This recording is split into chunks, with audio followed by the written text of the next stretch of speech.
Duol mar Gavanas kokalo kuom jakoma mar komiti mar thieth mano Gavana Mudhomi Njuki okwedo mokalo kang' ma jatenda migawo mar thieth Duol ne okawo mar daro jochiw thieth ma osebedo katiyo bwo chenro mar Universal Health Coverage nyaka piny owacho mag counties.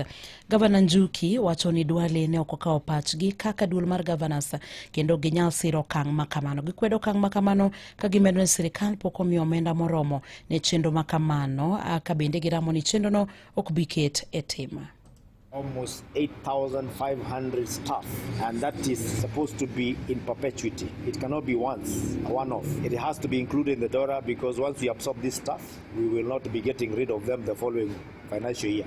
So it cannot be just one-off this year and then it's not there the next year. The problem is, how do we handle them? How do we make sure they are satisfied just like their colleagues, and we permanently resolve this issue of perennial strikes?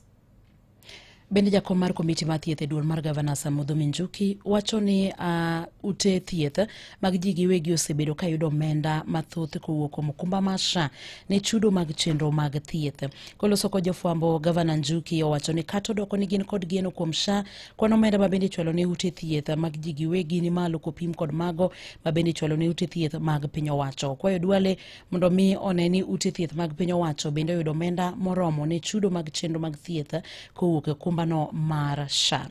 Wadhi wechego mag somo kama oyudo ni jopuonjre mag skund sekondar ma St. Stephen's